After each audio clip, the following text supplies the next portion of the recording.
levanta e anda. E o milagre aconteceu.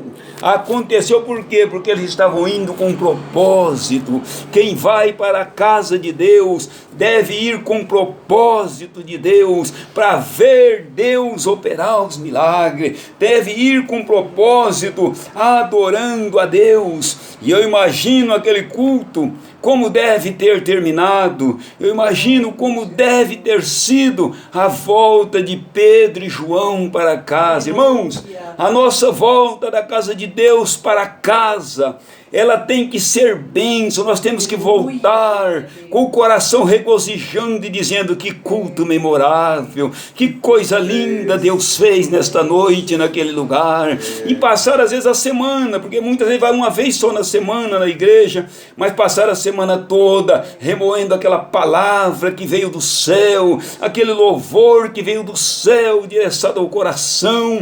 E assim nós temos força para prosseguir a caminhada.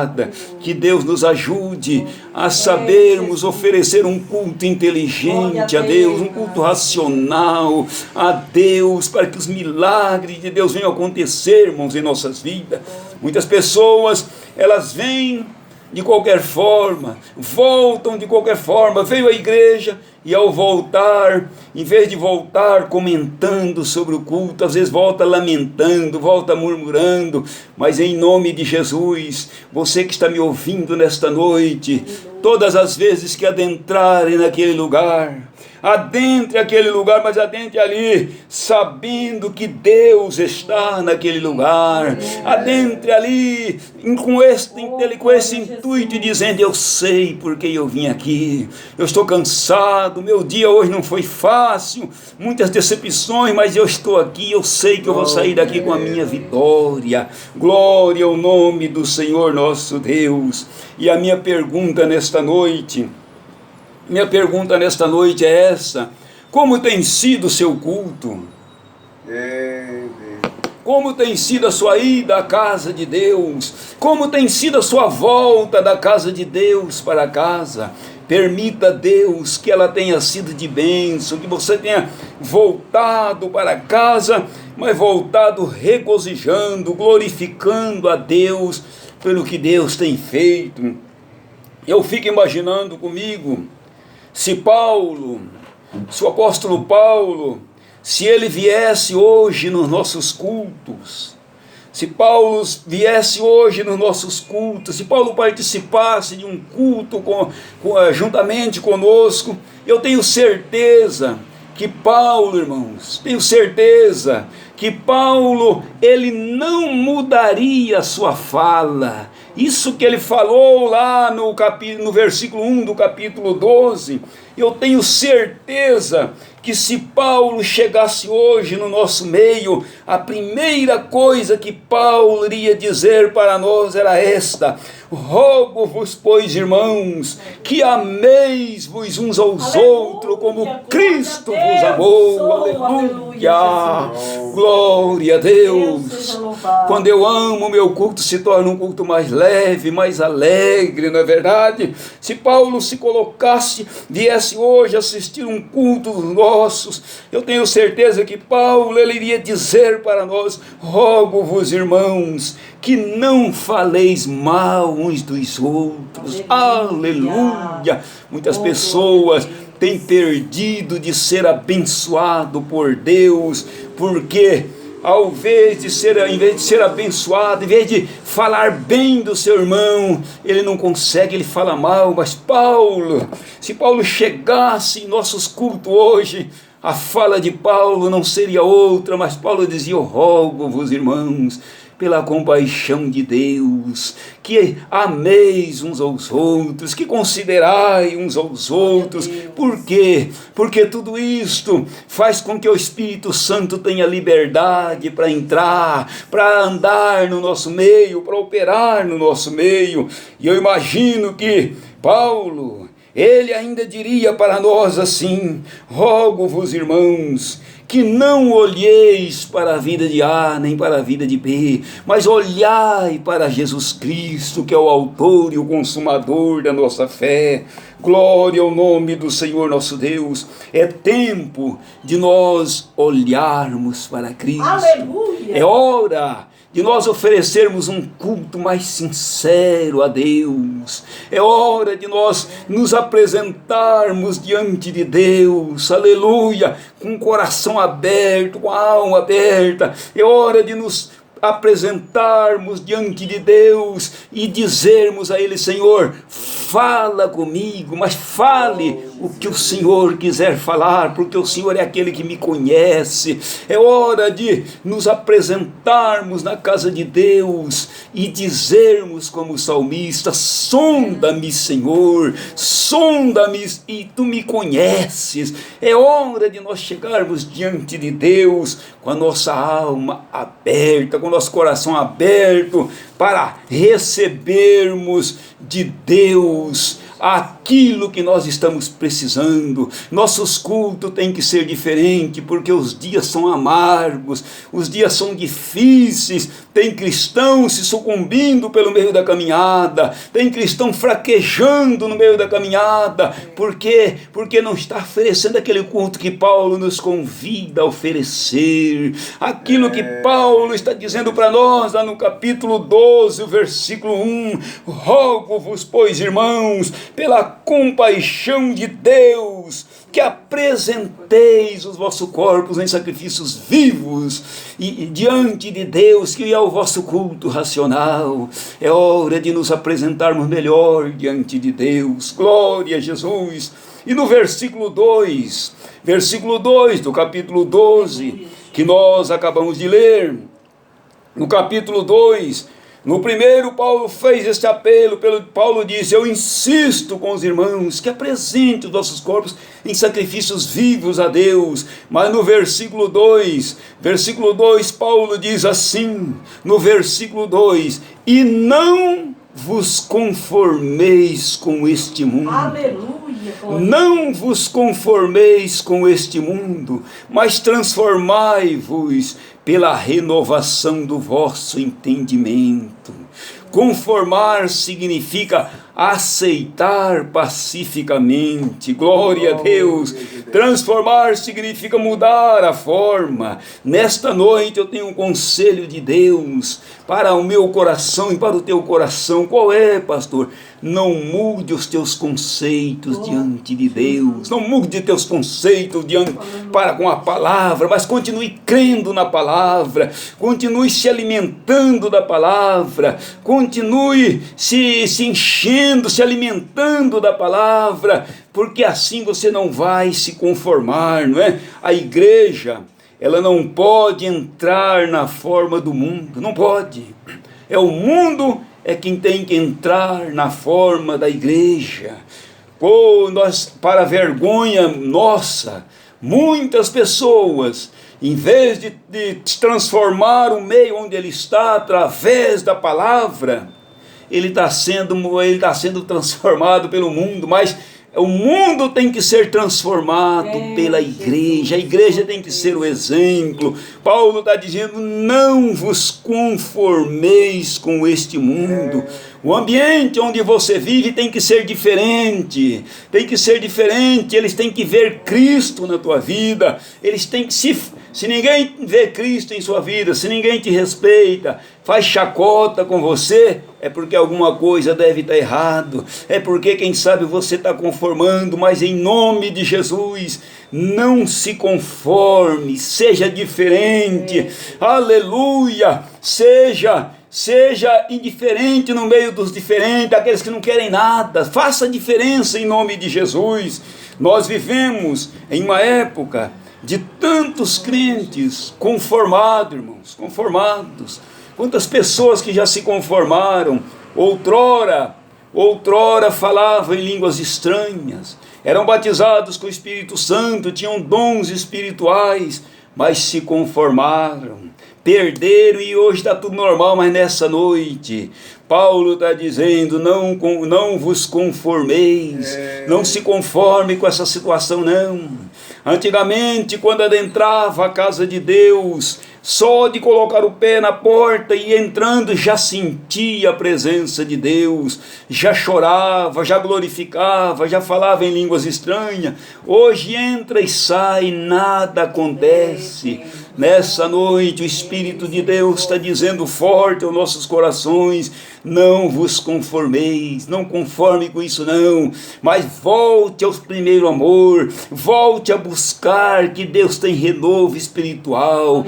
Pastor, eu senti a presença de Deus e hoje eu não sinto mais. Eu quero te dizer que Deus continua dentro da casa dele, Deus continua sendo o Senhor lá dentro da casa, mas você precisa voltar a sentir a presença de Deus. A Bíblia, ela nos conta, ela nos mostra vários homens da Bíblia que viveram em épocas difíceis, em épocas complicadas, mas não se conformaram.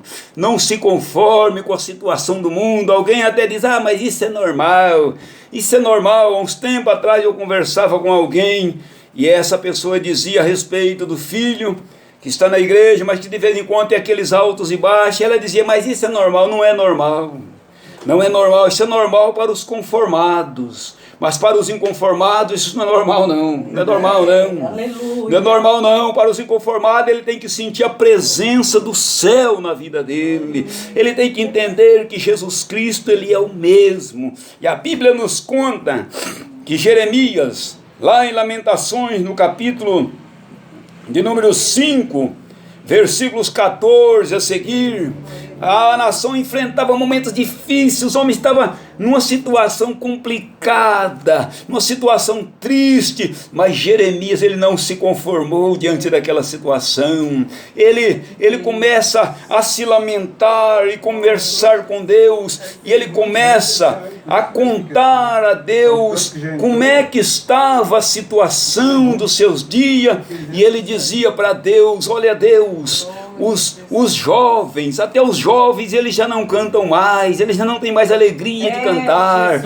porque a tristeza, a solidão tomou conta da nossa nação, ninguém mais tem ânimo para cantar. Irmão, nós estamos vivendo esta época, crente que já não tem mais ânimo para vir para a igreja, crente que não tem mais ânimo para orar, crente que não tem mais ânimo para cantar, vai à igreja quando quer, canta quando quer. Jeremias conversava com Deus e dizia: Deus, nós estamos como órfãos na terra, as nossas mães, Deus, elas estão como viúvas solitárias na terra, é uma solidão profunda que tomou conta. E ele conclui dizendo para Deus: olha Deus, até os velhos já não ficam mais à porta do templo. E ele vai conversando com Deus, ele vai contando a Deus a situação. Conte a Deus a sua situação nesta noite. Jeremias vai contando. Jeremias dizia a Deus: Deus, eu não me conformo com o que eu estou vendo. Deus, nós estamos como solitários, nós estamos como órfãos nessa terra, nossas mães estão como viúvas na terra, ninguém liga mais para nós. E quando chega no versículo 21, Jeremias chega a uma conclusão e diz: nós estamos todos desviados.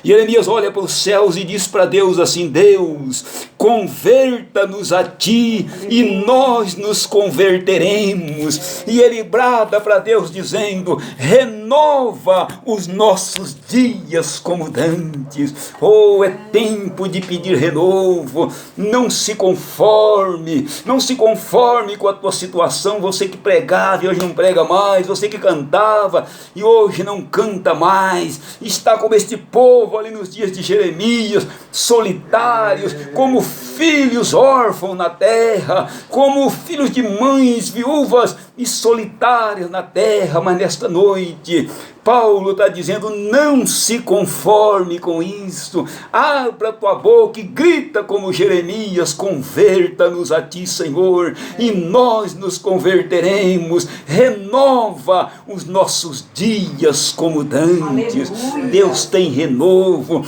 Crente que está aí desanimado, está desanimado quais as razões, pastor? N razões. Primeiro, porque não vem para a igreja. Quem fica só amoitado dentro de casa, preso dentro de casa, acaba caindo na depressão, caindo no desânimo. Mas quem vai para a casa de Deus, Deus sempre tem pão do céu para dar ao seu povo. Glória a Deus. E Jeremias não se conformou nesta noite. Não se conforme com a situação. Não se conforme. Alguém diz, deixa meu filho para lá, ele deixa para lá, meu pai, deixa ele. Não.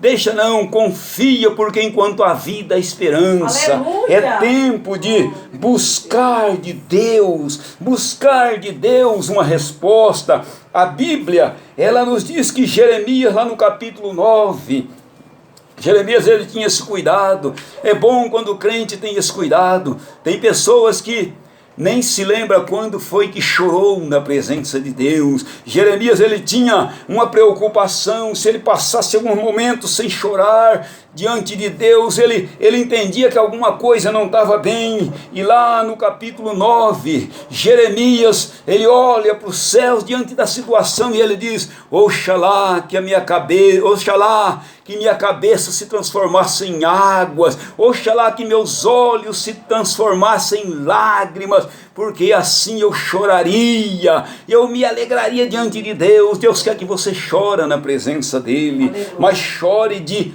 alegria, não seja conformado. Paulo está dizendo, não vos conformeis com esse mundo, mas transformai-vos pela renovação do vosso entendimento. A Bíblia também nos conta, já estou indo para o final, a Bíblia nos conta a história de Abacuque. Abacuque viveu também em momentos difíceis, em dias parecidos com os dias que nós estamos vivendo. Quando você começa a ler o livro de Abacuque, lá no capítulo 1, Abacuque vai falando com Deus, e a pergunta dele para com Deus, a pergunta de Abacuque para com Deus, ela era essa: Deus, até quando? E vai comentando, e ele começa a dizer a Deus, Deus, as leis estão assim, as coisas estão assim, vai comentando, e os dias eram dias difíceis, mas Abacuque, chega um exato momento, chega uma hora que Abacuque diz, não, eu não posso ser deixado levar por isso. Irmãos,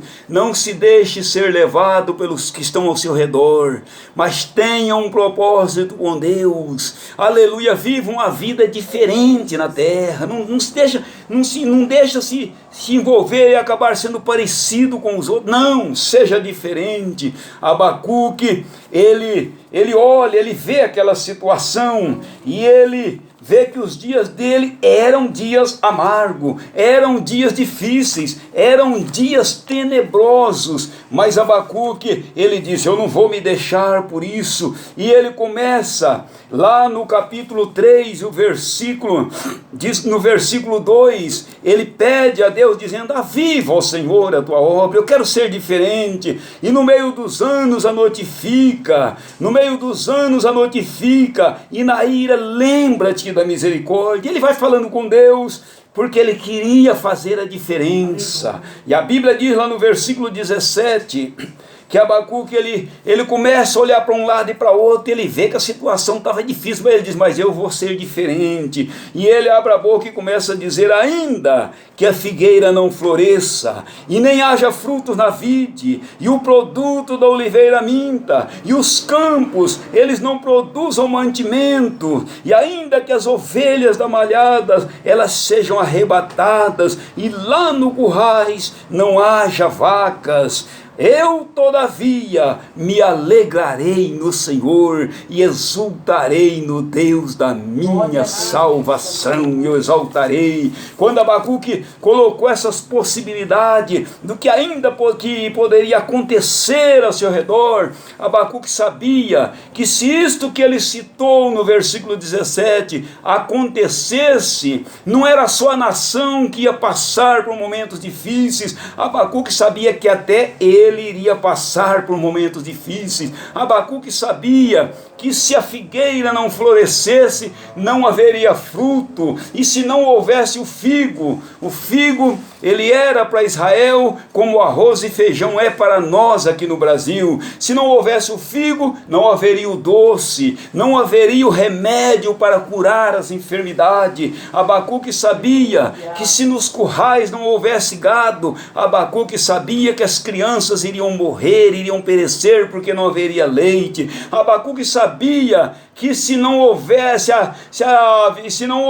o azeite, uma solidão, uma treva terrível tomaria conta da terra, porque não teria azeite para encher as lamparinas. Abacuque sabia que tudo isso prejudicaria a nação, mas ele também seria prejudicado. Mas diante de tudo isso, Abacuque diz assim: mas ainda que tudo isso venha acontecer, ainda que a figueira não floresça, ainda que não haja fruto na vide, ainda que o produto da oliveira minta, ainda que os campos não produzam mantimentos, que se não produzir vai haver fome, ainda que nos currais não haja gado, mas tem uma coisa, diante de tudo isso se acontecer, mas eu todavia me alegrarei no Senhor. Em nome de Jesus, se alegra, independente do que está acontecendo ao seu redor, independente do que está acontecendo na terra, alegra teu coração, se alegra em Deus, e fica com essas palavras de Paulo: